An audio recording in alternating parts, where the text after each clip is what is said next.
A brutal assault in a quiet park, captured on video.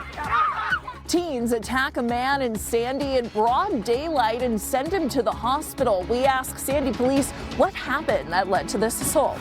A man mauled by a grizzly bear in Wyoming, his college wrestling teammate from Utah jumping in to save his life. I thought I was gonna die. I was panicking. How these two men survived the attack.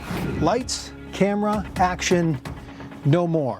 While one of Utah's last remaining video stores is shutting its doors. A major storm is on the way. I'm tracking a big cool down and also widespread rain and snow. What you can expect at your house and how the weather will impact your weekend plans. The final rehearsals before the season opener tonight. The Utah Jazz dancers teach me a few moves and share what makes this team so special. Live from Utah's news leader, Fox 13 News at 9 starts right now. Unsettling video captures Sandy teenagers beating a man unconscious.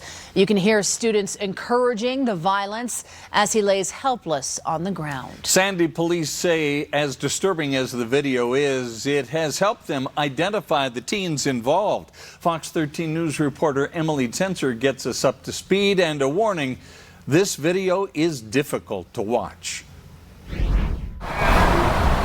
If you visit Dewey Bluth Park on a Tuesday afternoon, it's pretty peaceful.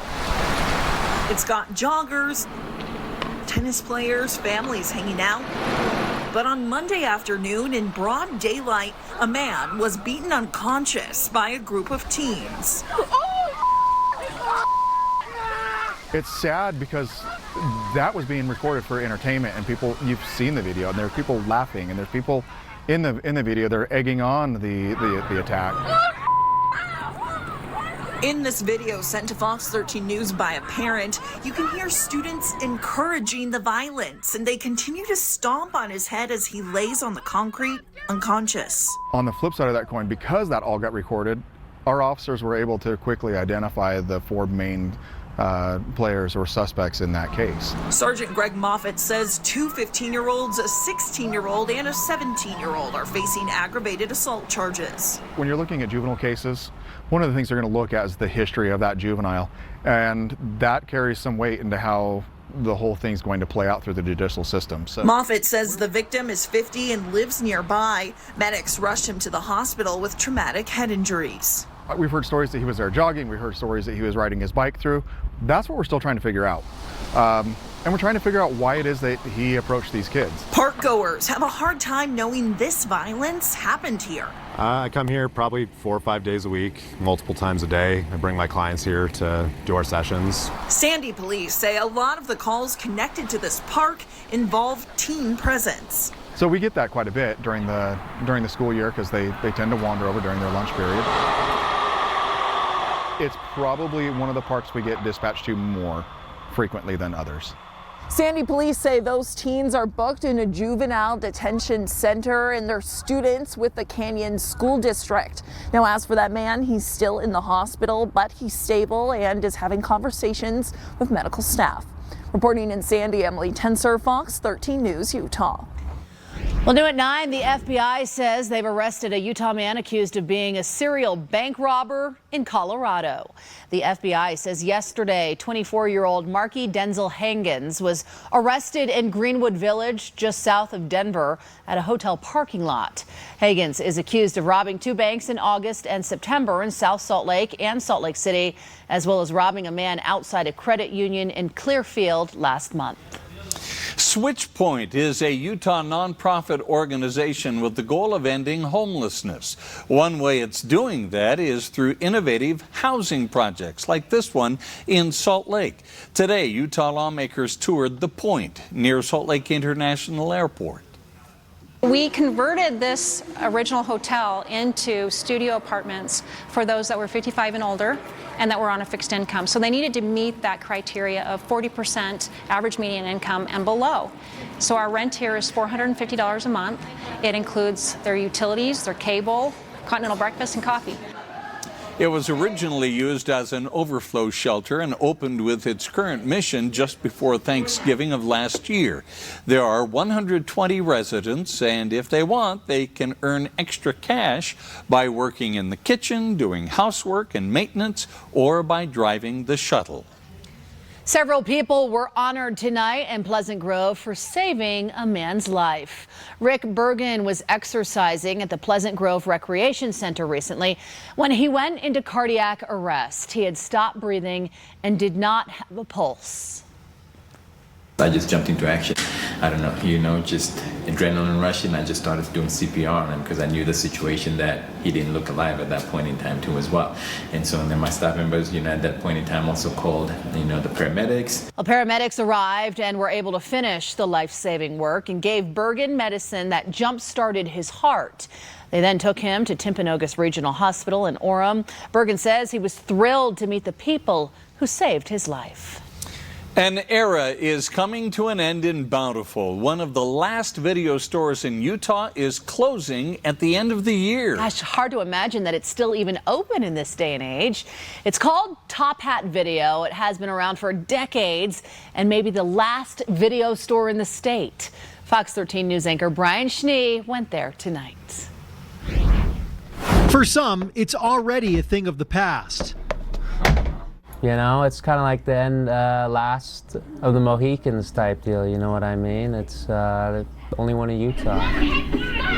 In an era where streaming is quickly becoming the way to watch what you want, when you want it. Just less and less people renting. After COVID especially, it was tough. I mean, just a lot of people never returned. Video stores have practically been wiped off the map. It's been my life, literally, my family's life for the last few years.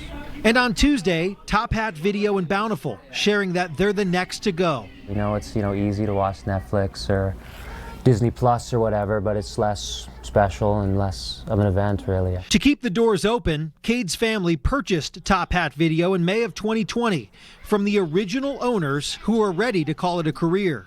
No matter where you look in the store, you're virtually surrounded by movies and TV shows. But the reality is, most people aren't coming out and renting in person like they used to. I thought you said you were a witch. Over the years, streaming services have kept more and more people at home. Blu-ray. Cool. But for some, it's nostalgia. We'd have a tradition every Saturday night. We'd come and rent a video, a Top Hat, and our mom would put her hair in curlers while we were watching the video and eat popcorn. It was our thing. And the power of touch. There's something nice about just holding something again and also supporting something local. Or years of browsing the titles. How long you been in Bountiful? 10 years. How long you been coming here? 10 years. For now, thousands and thousands of videos. Oh man, so many choices. With memories attached to each and every case, will remain available at Top Hat Video until December 31st. When an era comes to an end. I'll always love it. I'll always remember it. In Bountiful. And I know a lot of people will. Brian Schnee. It's been good. It's been a good run. Fox 13 News, Utah. That is such a blast from the past. Do you remember goodness. Friday, Saturday nights? Oh, those video stores yes, were packed with people, and everybody's getting the popcorn warmed up because that it was a movie tradition. night. It was a tradition. Yeah. Oh man. Really was. It's just so fun to see that video too, because it definitely brings back great memories. And this weekend will be a great weekend for watching some movies or TV shows or catching up on a book, because by Saturday night we have some big changes here out west into Sunday. Our storm is situated right over northern Utah. We'll continue seeing some impacts into the early part of next week. Much colder air filtering in behind this, so we can expect the coldest temperatures so far this season. If you haven't started winterizing yet, this would be a great time to do so over the next couple of days. Then temperatures tomorrow morning about 45 to 50 when you wake up, with partly cloudy sky. Overnight temps in Salt Lake 48 degrees for Ogden, 47, and for Provo 40 for your overnight low. Then tomorrow here in Salt Lake, another day in the mid 70s with partly cloudy sky. But we've got those big changes on the way. We'll talk more about this major storm this weekend coming up. It's a new strategy in the opposition to the Little Cottonwood Canyon gondola. what some residents are doing instead. Now the public comment is over. Salt Lake City is making changes to its streetlights to be more dark sky friendly. We're increasing public safety as the light is being better used. It's a story you will only see here on Fox 13 News. The rebuild is underway for the Utah Jazz. We'll hear from owner Ryan Smith about the future of this team. On the first night of rehearsals on the brand new court, we'll see if I have what it takes to be a Utah Jazz dancer. The Salt Lake City-based veterinary service Advanced Veterinary Care is launching a new oncology service ahead of National Pet Cancer Awareness Month this November. 1 out of 4 dogs will get cancer in their lifetime, along with 1 out of 5 cats. There's lots of ways that it can be found about. One way is, a pet can just have an obvious mass. And so an owner might take their pet in just because, we can see an obvious lump on their pet. Other times it's less obvious and they can show signs such as being tired, not eating very well, losing weight. Advanced Veterinary Care also recommends having your pet checked out sooner rather than later. Referrals are not needed to have your pet screened at the Emergency and Specialty Veterinary Hospital. With the comment period for the Little Cottonwood Canyon gondola proposal now ended, citizens gathered for a field trip to continue the fight. Organized by Save Our Canyons, government officials and regular Utahns toured the areas of the canyon that would be impacted and advocated for what they call common sense. We're calling it Common Sense Solutions. Let's build some transit hubs. Let's better utilize technology for scheduling and other purposes. Let's move towards tolling. And let's get some electric buses running up this canyon with regular routes. And all of that will lead to a great impact. The Salt Lake County Council formally denounced the gondola proposal during the comment period, advocating instead for bus service expansion. The state of Utah will soon have its first fleet of electric trucks. Keys for the first of 5 electric Ford F-150s were given to the Department of Environmental Quality at a charging station showcasing other electric vehicles in the fleet. Just like everybody else in Utah, we are very concerned about air quality. That is our number one reasoning for getting in the electric vehicle market, is we want to make sure that we are participating in cleaning Utah's air. This truck by itself will reduce emissions by 5 metric tons annually, and if we can convert more vehicles to electric, it's just going to multiply. There are currently 100 charging stations in Utah for these vehicles, with plans to aggressively increase that number. The iconic sign at the Kitty Pappas Steakhouse in Woods Cross is gone, but will not be forgotten. The joint was known for its sizzling steaks, and the neon sign was a landmark for 75 years. When Kitty's closed in June, her son pleaded with the city to preserve the sign, but he says Woods Cross had no interest. But now, the son, who's known as Crazy George, will still see his dream come true and the old sign shining again. A customer who works with large enough equipment is going to put it in his backyard eventually, and they'll be able to see it from Woods Cross City Hall. Well, Crazy George there pointed to other classic signs being preserved, like the Ritz Classic bowling pin sign on State Street and the Snell Grove double ice cream cone sign in Sugar House. Oh. Definitely landmarks there. Remember those signs? Well, now with less than 24 hours before their season opener, the Utah Jazz players and dancers are getting their final practices in. Fox 13 News reporter Jenna Bree gives us an exclusive look at the dancers making moves on the new court. Purple's back, baby. We're excited. Beginning? Are you guys warm?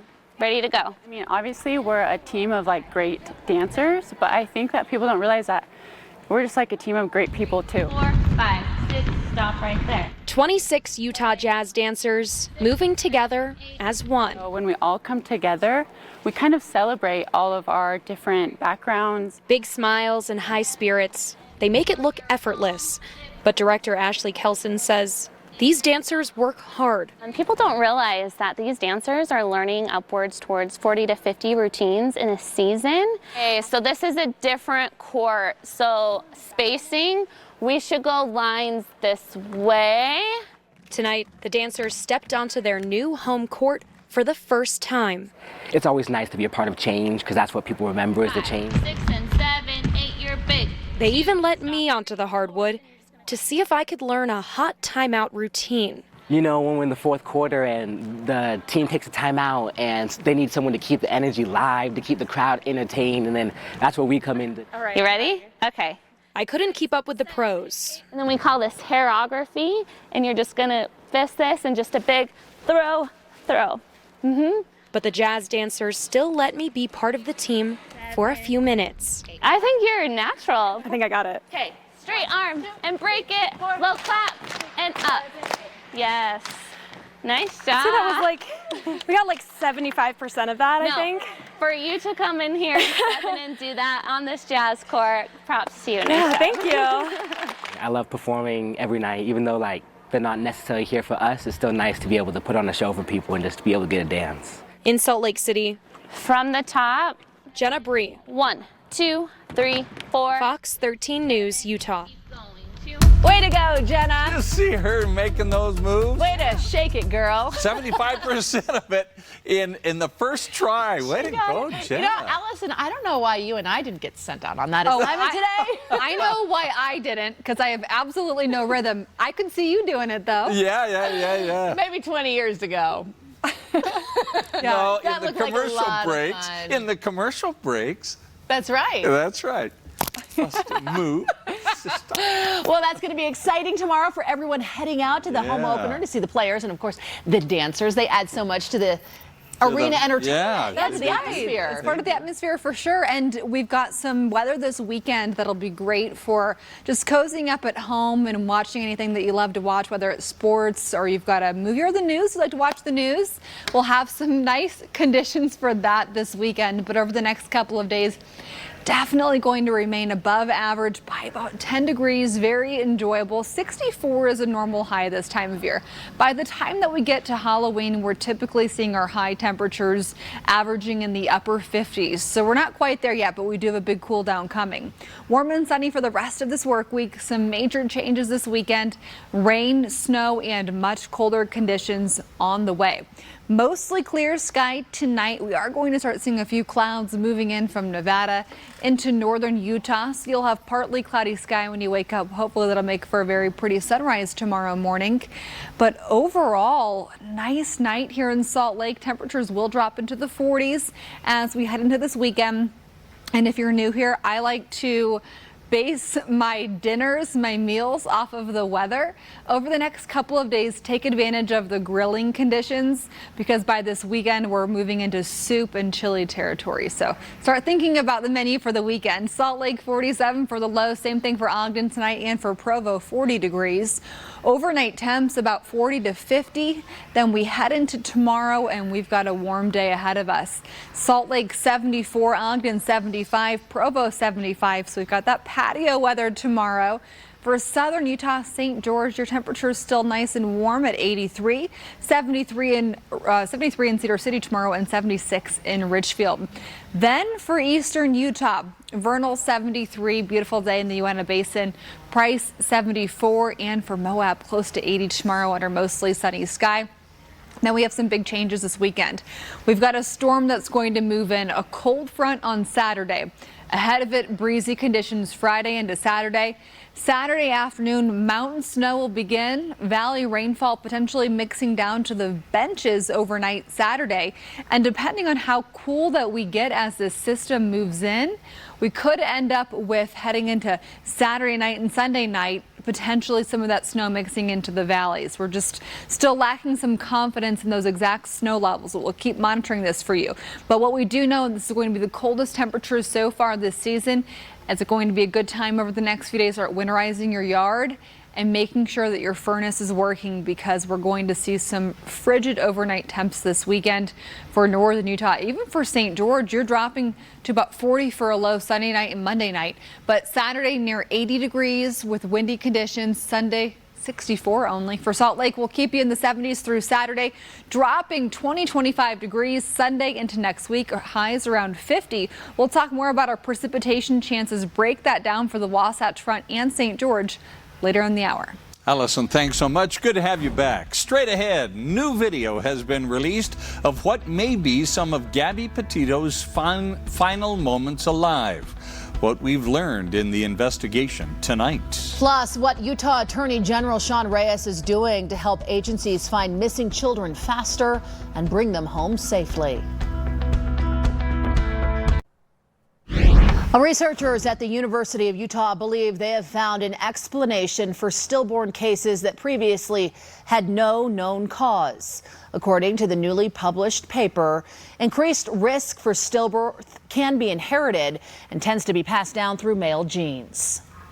What we found is that it can run in families, which means that, you know, there is likely a genetic component that predisposes individuals to a higher risk of stillbirth. I think that the big thing that this demonstrates is that there are, you know, likely genetic underpinnings of stillbirth that have not yet been well characterized. This comes after looking at over 9,000 stillbirth cases in Utah dating back to 1978. Having a child go missing is something we hope never happens, but if it does, time is of the essence. The faster detailed information gets out, the faster that missing child can be found. That's why the Utah Attorney General's office is offering free child identification kits. They contain a current photograph, description, and measurements, as well as a fingerprint kit and hair and saliva samples for DNA. We have to take the time to get all the information from that parent so we can get it out to all of our other officers, our first responders, with the fire department, pictures, age, height, what they were wearing. This is very good. Parent hands us this, we're out and going. The kits are available at police departments and county sheriff's offices around the state and online at childidprogram.com. A teacher with the Box Elder School District arrested on charges of sexually abusing children. When it was on top of me, I thought that was it. One man mauled by a grizzly bear, another injured trying to save him. That's when he started to get my head and my face. How a trip with their college wrestling team turned into a story of survival. Salt Lake City is converting streetlights to be more dark sky friendly. We'll show you the changes in a story you'll only see on Fox 13 News. The Jazz extend the contract of General Manager Justin Zanuck. Owner Ryan Smith will tell us about that and what he's excited about with this team.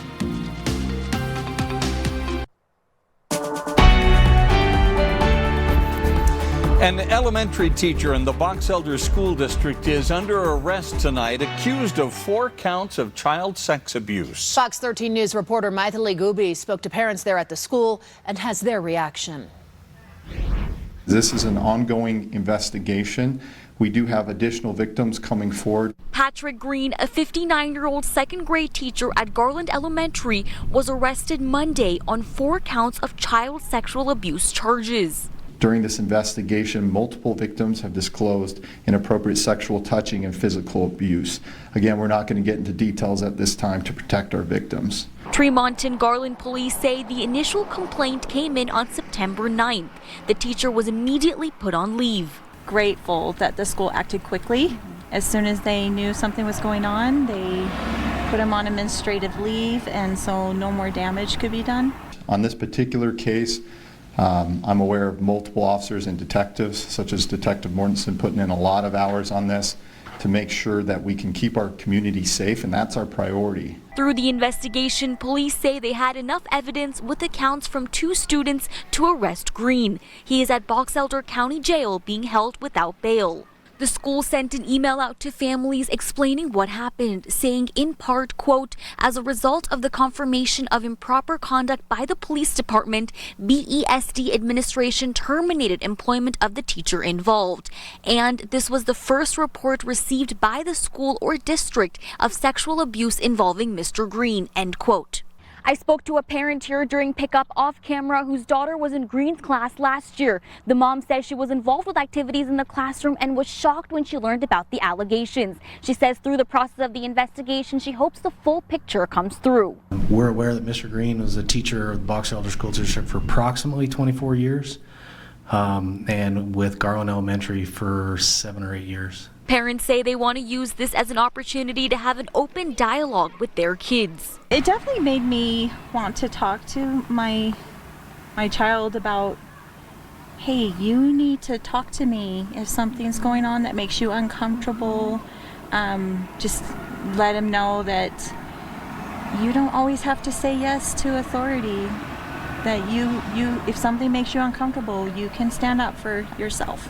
If you have any additional information about the case, you can reach out to Tremont and Garland Police Departments at 435-257-7577 or 435-257-3131. This has every asset we have thrown at it right now, and we're doing everything we can to, protect our community. At Garland Elementary, I am Maithili Gobi, Fox 13 News, Utah. A former therapist arrested in a ritualistic child sex abuse investigation is facing new charges tonight. The Utah County Sheriff's Office arrested 68-year-old David Hamblin 3 weeks ago on several charges related to child sex abuse.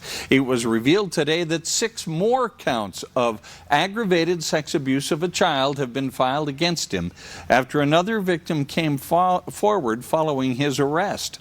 Investigators say these newly discovered assaults happened between 1990 and 1992 during at least 6 separate counseling sessions. Fox News Digital has obtained new surveillance video showing Gabby Petito and Brian Laundrie just hours before it's believed he murdered her. This was at a Whole Foods store in Jackson, Wyoming on August 27th of last year. Witnesses say right before coming here, the couple had left a nearby restaurant after Laundrie got into an argument there with the staff.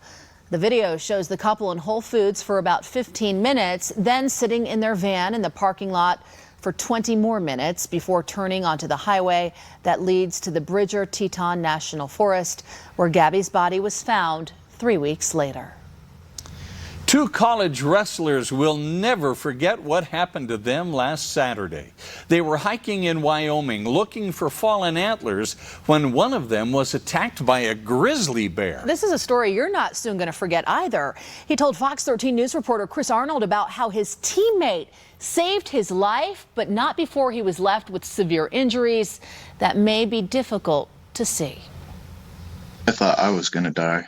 I was panicking. This is Evanston, Wyoming native Kendall Cummings speaking from his hospital bed in Billings, Montana. There was 4 of us on the mountain. We were all shed hunting, and then towards the end of the day, we decided it was getting late. Kendall says they decided to split up. He went along with Cedar City native Brady Lowry, his wrestling teammate at Northwest College in Wyoming. They started to hike down an area near the Bobcat Houlihan Trail, southwest of Cody, Wyoming, around 5 o'clock on Saturday. Kendall says they came across one area where Brady told him a grizzly bear might be. A bear just, almost immediately after he said it, jumped out of the bushes, got right on top of him. That's when Kendall says he stepped in to help, pulling on the bear's ears to get it off of Brady. My heart kind of sunk when it looked at me, and I took a few steps back, and then it took one great big step towards me and knocked me on the ground and then pushed me up against the trees and started chewing on me. Before Kendall says it came back again. That's when he started to get my head and my face. After the bear left the area, they were able to call 911 with the help of their 2 other teammates, August Harrison from Vernal and Odin Jackson,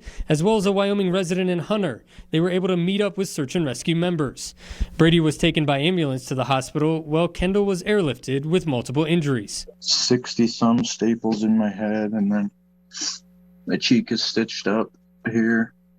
Got my neck, but not very good. And then my arms and my legs, they're stitched clear across. Through it all, Kendall says the support from his wrestling teammates has been awesome. The first day I was here, my whole team was in here, making sure I was all right and talking with me and stuff. My coach came by. Teammates like Harrison have been right by his side the whole time. I'm just glad I was able to get them all off the mountain, and we're all able to still be here today and tell stories about it later. I'm mean, I would really do anything for my friends. For Kendall, he tells Fox 13 News he's thankful to be alive. I'm glad to be here. I thought that was it. In Salt Lake, Chris Arnold, Fox 13 News, Utah. What a story. My goodness. Brady's father, Dallas Lowry, tells Fox 13 News his son has since been discharged from the hospital and he's now back at Northwest College right now. In the meantime, Kendall says he was also expecting to leave the hospital today as well. Northwest College has started a fundraising effort to help both of the wrestlers with their medical expenses. Okay, the next time you check your mailbox, you may find your ballot. How confident Utahns are in the state's ability to conduct a fair election and what you need to know before you vote. High pressure continues for the next few days, then big changes this weekend. I'm tracking the timing of a cold front that'll bring rain and snow. If you vote by mail, your ballot is on its way to you. In the meantime, Salt Lake County elections workers are making sure the November midterm elections are secure. Fox 13 News reporter Spencer Joseph spoke with those who are working the phones about how this year's election will be run. At all, you can always give us a call back next week. The Salt Lake County Clerk's Office is alive for the upcoming elections. Salt Lake County elections, this is Cassie. One person answering the phones. I'm just going to open it, it'll just take a minute. I can certainly look it up if you'd like to just double check to be 100% sure. And make is sure. Simon Blue. Served in the military for a while, and it was, you want to feel like you're serving, like you're doing something worthwhile. It's his first time working on an election. Right now, his days are spent answering calls and questions. I don't always know. I don't always know that they are reassured, but just do the best we can to answer every question they have and spend as much time on the phone with them as they need. Especially important when it comes to election security. Seems important. Probably now more than it ever has. It is so secure. We've done it for many years. Sherry Swenson has overseen Salt Lake County's elections for 32 years and has championed the vote-by-mail system in the state. People love the vote-by-mail system. 90% plus use the vote-by-mail system. I have to give all of the credit to the county clerks.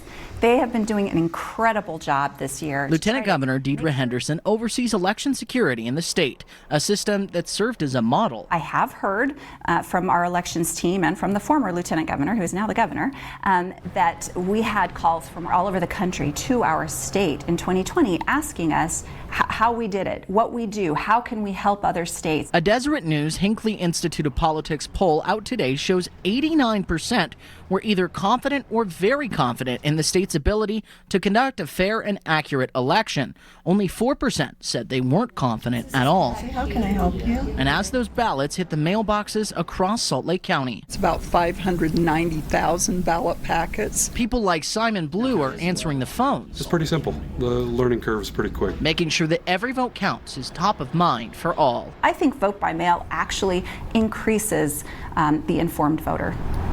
And you have until October 28th to register to vote to get those mail-in ballots to you. So time is ticking. There are other options, however. You can actually register up until the day of the election, but that gets a little bit more complicated. So the sooner, the better. In Salt Lake County, Spencer Joseph, Fox 13 News, Utah.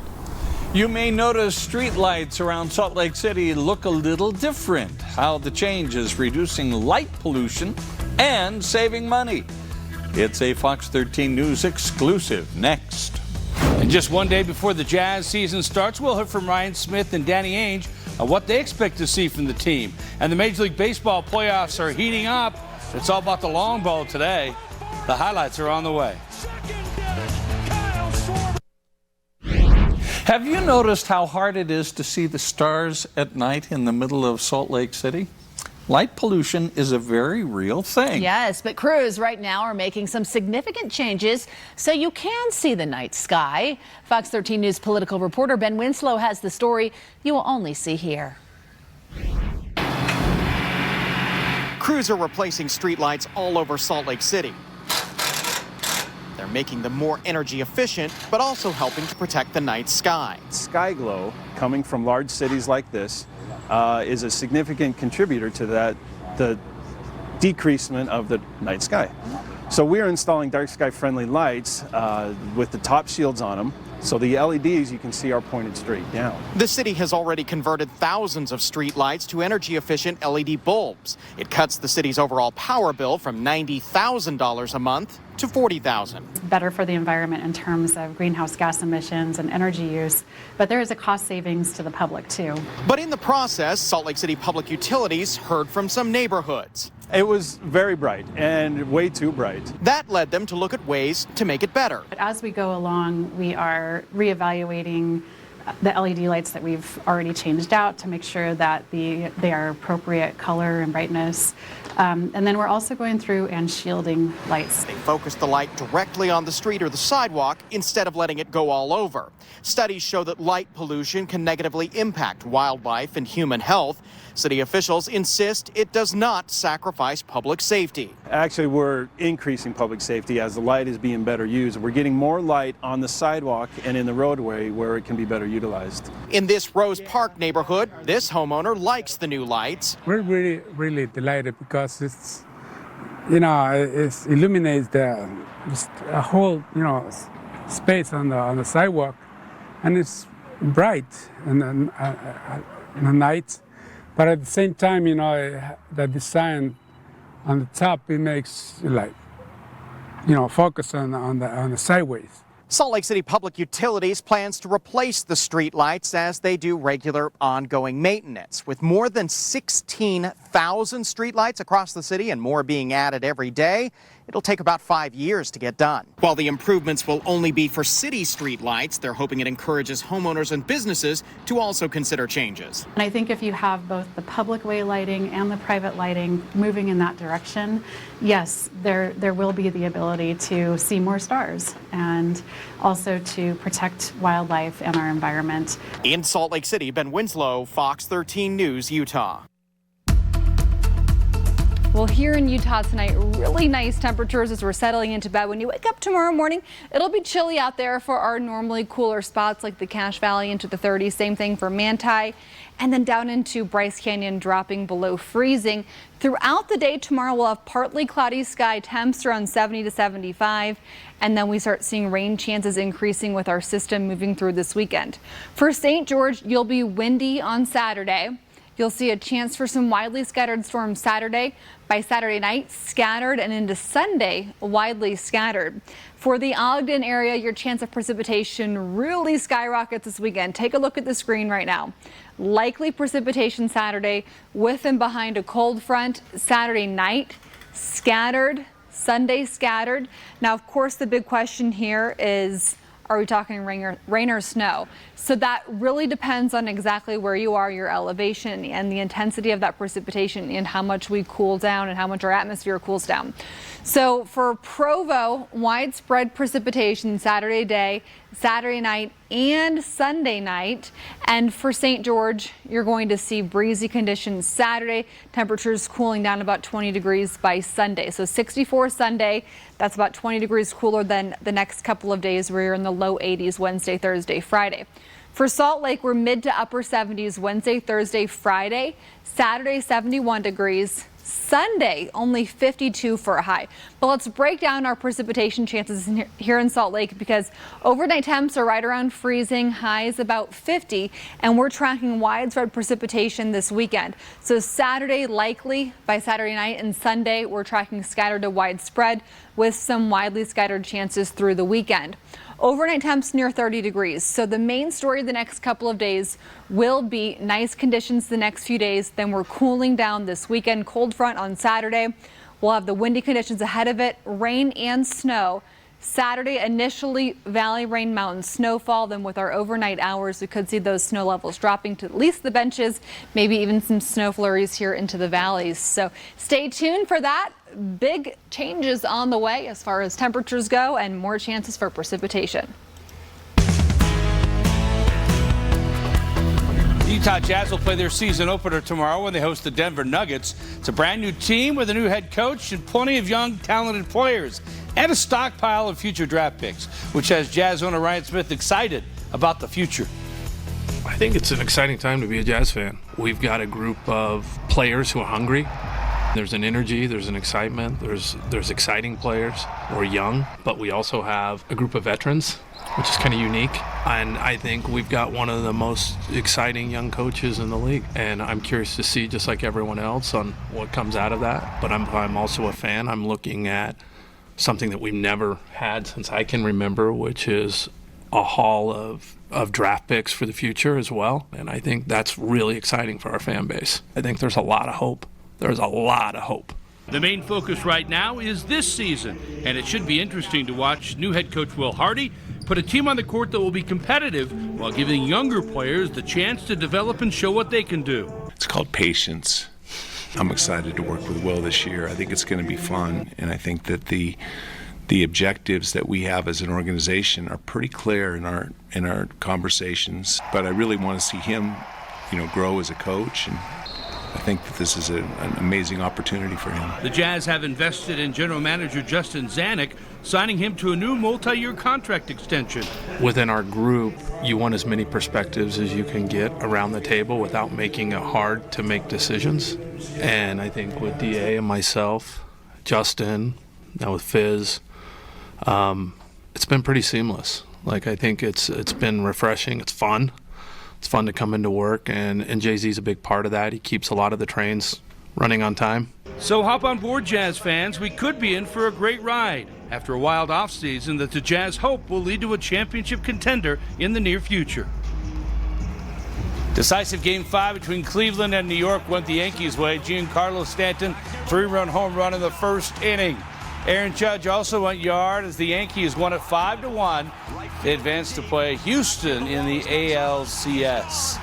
Game 1 of the National League Championship Series between the Phillies and Padres. Bryce Harper lifts it to left field, and this one carries out for a home run. Harper had quite the reaction when teammate Kyle Schwarber hit this 488-foot bomb to the upper deck.